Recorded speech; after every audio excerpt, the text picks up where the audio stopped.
Ngayon po, dahil yung sinasabi natin nasa 1 milyon, wala naman bagay na nagsimula malaki kagad. Kagaya po sa grupo natin ngayon, halos mahigit 200 tayo ang nagpa-participate lang, wala pang 40 na katao. Kaya dito po, kung magpa-participate yung lahat, mapapatunayan nating totoo yung sinasabi natin. Bakit? Numbers won't lie. People will lie but numbers won't. Anong ibig sabihin nun? Pag dinaan mo na sa computation at tama, tama talaga ang resulta. Hindi pwede na ang 1 plus 1 maging 2. At hindi pwede na yung 2 plus 2 ay maging 5. Ulitin ko, baka nagkamali ako doon sa una ko sinabi. Hindi pwedeng ang 1 plus 1 ay 3. Dapat 2. At hindi pwede na yung 2 plus 2 ay 5. Dapat 4. Pero lagi nating iisipin na yung 1 at 2, kahit 10 pa yan, kahit 1,000 pa yan, laging may pinagmumulan. At hindi naman pwede na yung 1 plus 1 lang ang 2. Na ang 2 pwede naman, ano yan, 1 and a half o 1.5 plus 0.5 is 2.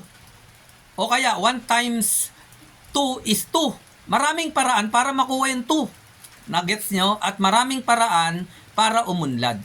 Ganun lang po kasimple. At sa pamamagitan ng 10 piso, kung lahat po tayo ay makikipag-participate, lalong-lalo yung mga membro sa ating GC, sa F3 Bazaar members only, 100% babaguhin ang buhay natin. 100% kung gagawin mo to, hindi ka lang babaguhin buhay, yayaman ka.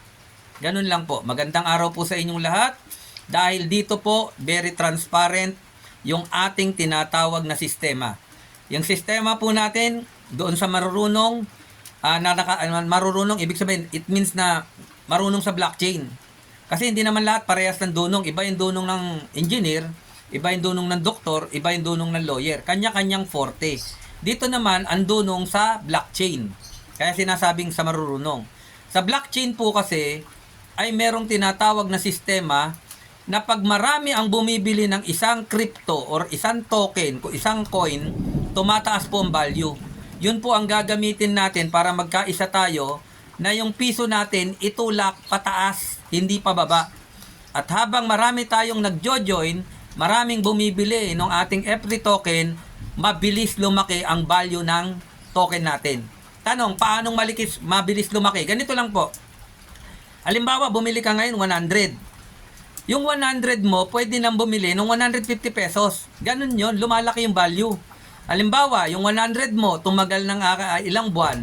Yung 100 mo, pwede nang bumili ng 300. Paano makakabili? Ibibili mo rin dun sa community natin na tumatanggap ng currency na yon. Tandaan po natin, huwag kang malilito. Yung piso natin, naniniwala kang 100 pesos yan at kayang bumili ng 2 kilong bigas dahil yun ang sinabi ng gobyerno na kayang bilhin yan. Yun ang buying power niya. Pinaniwalaan mo kahit papel yan. Di ba't papel din naman ang 100 piso? Papel din naman yung 1,000 piso. Pero paano nangyari na 1,000, 1,000 at paano 100, 100? Kasi nilagyan nila ng tinatawag na authority yung 1,000 na kayang bumili ng 1,000 bagay. 1,000 product. Ganun lang kasimple. Same as F3 token natin. Na yung token natin may value na sinasabi pag ang isang token natin nag-value ng 10 piso, isang token lang, 10 piso na yon nakakabili ng 10 pisong produkto sa panahon natin. Ganun lang po kasimple. Pakinggan nyo lang po yung record dahil madali lang intindihin. Very simple. Magandang araw po.